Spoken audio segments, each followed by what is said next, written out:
جمال الوجود بذكر الإله وتصفو الحياة بنور هدى وتطلب نفس. باپ کا انتقال حضور کے اس دنیا پہ قدم رکھنے سے پہلے ہی ہو گیا تھا. ابھی شکم مادر میں تھے کہ حضرت عبداللہ کا انتقال ہو جاتا ہے. در یتیم پیدا ہوئے. 6 سال کی عمر میں ابوا کے مقام پر ریت کے ٹیلے آئے تو وہاں سیدہ آمنہ کی طبیعت خراب ہو گئی اور پھر لمحے بھی زندگی کے آخری ہیں. سیدہ آمنہ نے محسوس کر لیا کہ یہ میری آخری سانسیں. سیدہ پاک نے حضور کے سر پہ ہاتھ رکھا اور روتے ہوئے کہا کہ بیٹا ہر نئی چیز نے پرانا ہو جانا ہے، ہر باقی نے فنا ہو جانا ہے. میں بھی جا رہی ہوں وَذِكْرَ بَاق وَوَلَدْتُ طُهْرًا، لیکن میرا ذکر نہیں مٹے گا، اس لیے کہ تیرے جیسا ستھرا بیٹا چھوڑ کے جا رہی ہوں. یہ آخری لفظ تھے سیدہ پاک کے کہ سیدہ آمنہ سلام اللہ علیہا کا انتقال ہو گیا. خیر حضور ماں سے لپٹ گئے. امی آپ آگے بولتی نہیں ہیں، لیکن خاموش ہو گیا تھا چمن بولتا. حضور نے وہیں پھر اپنی ماں کی تدفین کی. تدفین کے بعد ام ایمن کے ساتھ سواری پر بیٹھ جاتے ہیں اور چمٹ جاتے ہیں ام ایمن کے ساتھ، اور وہ جا کے حضرت عبد المطلب کے سپرد کر دیتی ہیں. تو حضرت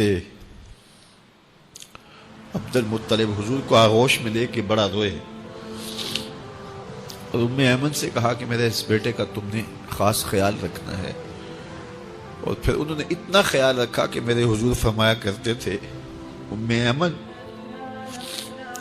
میری ماں کے بعد میری ماں ہے.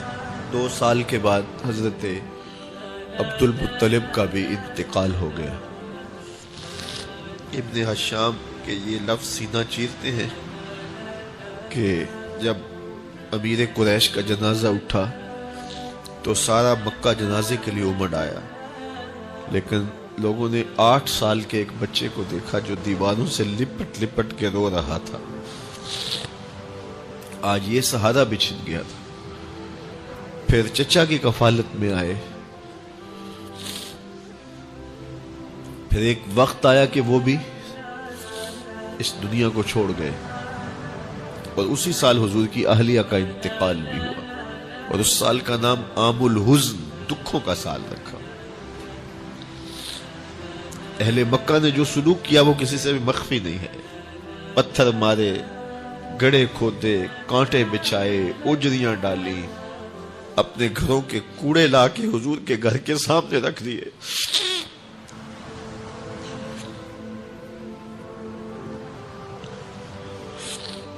یہ کس چیز کی سزا دے رہے تھے میرے حضور کو؟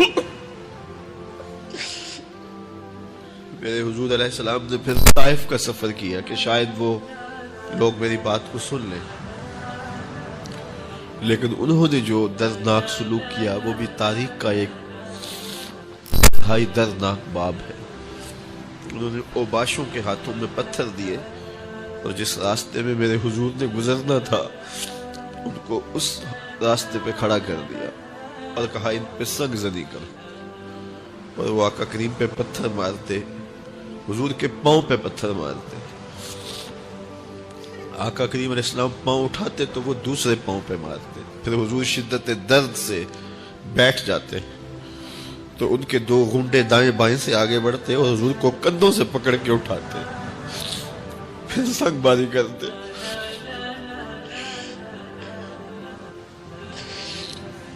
نالین حضور کے خون سے بھر گئے. عذاب کے فرشتے حضور کے پاس آئے کہ اگر آپ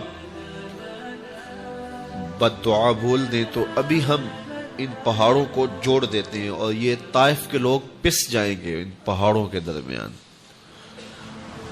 آسمان سے پتھر اتریں گے، ان کے سر کچل دیے جائیں جنہوں نے آپ کو دکھ دیے.